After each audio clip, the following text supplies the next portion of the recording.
So yeah, my take on the transfer window. So yeah, for me, again, the transfer window. For me, it probably went from like a 7 out of 10 kind of to a 5 out of 10 the moment we didn't replace Timber for me straight away. Obviously, okay, let's look at the position that we did address. We addressed the goalkeeper. Um, we addressed left back. We addressed defensive mid. But there was other positions that we didn't address, which is left wing, left centre mid, the striker position, and also the backup for Saliba. Of course, you don't expect all of that to happen at once. You know what I mean? You don't expect to address all that. You expect to address at least. So for me, when I look at it, there was six positions that needed addressing, 6 or 7 that needed addressing. But we could have at least addressed 4 of them. You see what I mean? And then leave the rest for the next. So let's talk about the ones that we did address. We addressed the goalkeeper. For me, I said already before, Ramsdale, he's a very good goalkeeper, a young goalkeeper, top goalkeeper, good with the ball, good confidence, which you need as a goalkeeper. But for me, the issue is the concentration. It's just the lack of concentration at times. There's just these things that just always happens, and it's again happened this season. They'll go against Fulham. You know what I mean? Like they equalize against Fulham. It's like these things. I don't get how these things always happens with him. It's just like, and he even said himself, because he came out in an article and he mentioned about how sometimes he gets bored in the back. That's something that's not good for a goalkeeper. If you're a goalkeeper for a top club, you're going to go through periods whereby you're not involved in the game at all. You know, you're not involved in the game at all. And you're going to have to keep your concentration so that when you are called upon, you're able to come in and make a difference straight away. Do you get it? So you can't be losing concentration there. That's why I'm glad that we have signed David Raya. The reason is, and we need to have someone who's pushing him. That's for me for Ramsdale. We need to. He's a young goalkeeper. We can't allow him to just feel like,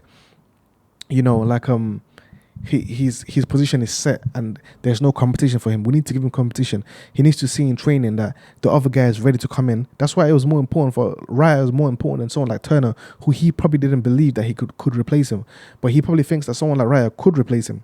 You see what I mean? So it's like, and also Raya has a good relationship with the goalkeeping coach as well. So when you have someone like that who's also good on the ball, which Ramsdale will remember, that's something that Arteta actually values in a goalkeeper, and a goalkeeper who's good on the ball. So it would put him it will make him. It should make him a lot sharper on the pitch and understand that concentration is a big part of being a goalkeeper, and to make sure he doesn't make any mistakes. So I'm glad we addressed the goalkeeping situation there.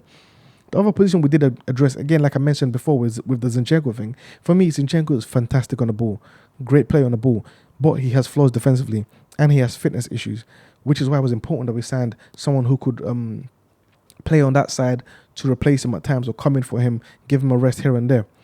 You see, because that's why Timber is so important.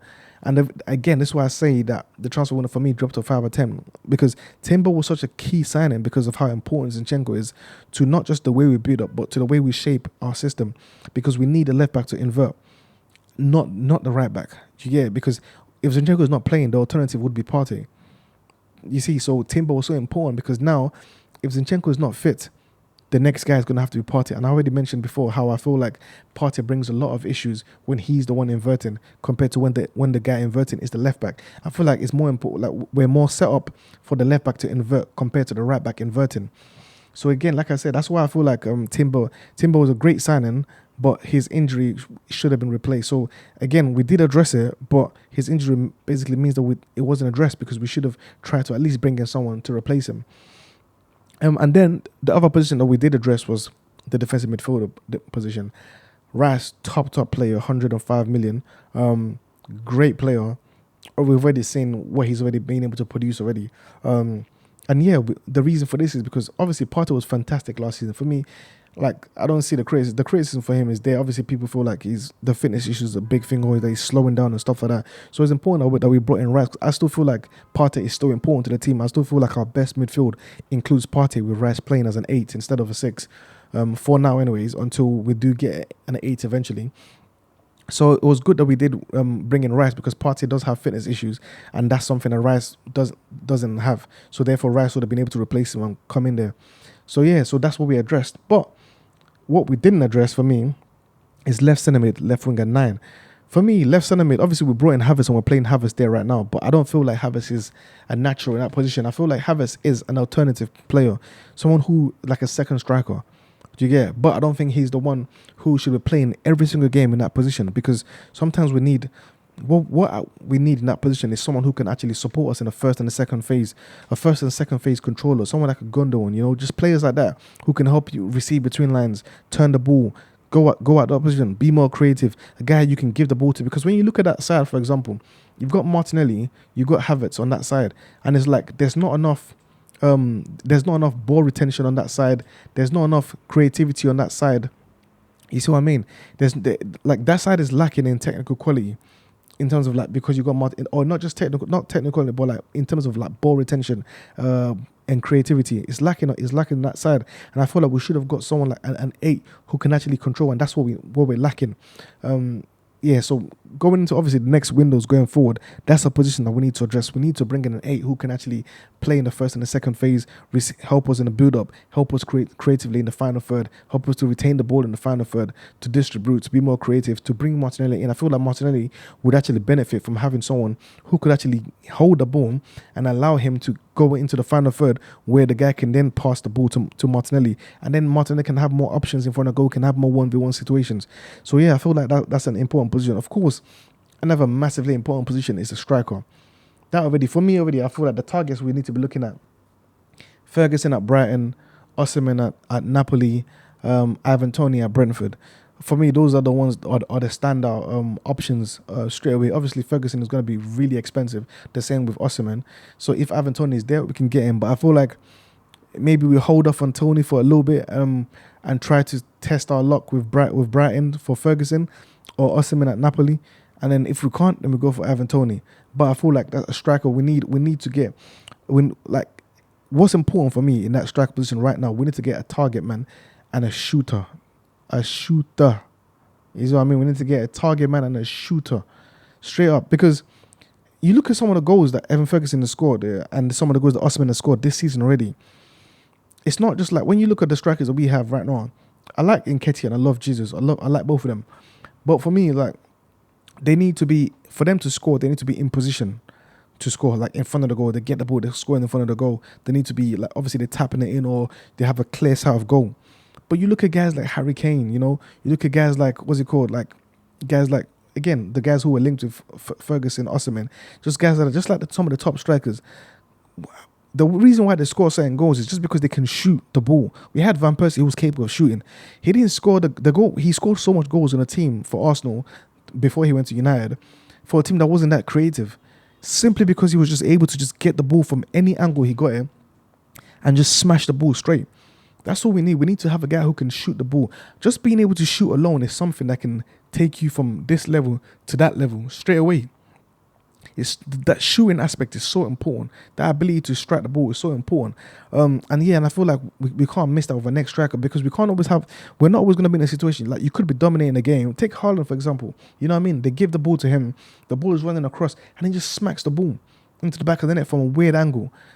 You're not, again, especially in the big games, this is where they made a difference, because in the big games you may not have that many chances, but you get a striker like Haaland, you get a striker like Ferguson, a striker like Osimhen, a striker like Harry Kane, someone who gets like a slight chance in an awkward angle, but then just smashes into the back of the net just simply because he can shoot. Do you get it? And then of course the target man, the reason for that is because we've got Saka, we've got Martinelli who play out wide, we've got Odegaard who's starting to score a lot of goals already. Those kind of guys will benefit a lot from having a guy who can bring the ball down, hold the ball up, especially against teams that are defending deep. You can go long to the guy. You can go over the top to the guy in the air. Just an aerial threat, someone that can bully defenders, stuff like that. These are really important aspects of the game. And that's why I thought these are the attributes I feel like we need from our next striker. Again, another position I feel like we need to address is left wing. Again, when you talk about having you wanting a left winger, I feel like Arsenal fans all of a sudden start talking about how, you hate Martinelli. It doesn't mean you hate Martinelli. It means you want options. You look at Man City, they've got what? They got Grealish, they've got Foden, they've got Bernardo Silva, and they got Doku. That's four top wingers, or wide players, because Foden is not naturally a wide player. Same with Bernardo Silva, for 2 positions. There's nothing wrong with competition. It doesn't mean that Martinelli has to be on the bench. It means competition. That's why it's important. That's why we signed Raya, competition. Do you see what I mean? That's what you want to push the players you have. Because at the end of the day, if Martinelli gets injured, I'm pretty sure the people saying, we don't need a left winger, are not going to be comfortable with Trossard or Nelson playing 20 games or playing 15 games. You see what I mean? That's when people start panicking. We need a guy who has 1v1 quality, a guy who's creative, a guy who can score goals at left wing. That's what we need. Guys like Mitoma, guys like Rafael Leao, players like that. That's what we need to play on that left-hand side to compete with Martinelli. So for me, that's another position that we need to address. And then, like I said before, long term we do need to, because unless like Tomiyasu's fitness can be sorted, because I don't understand.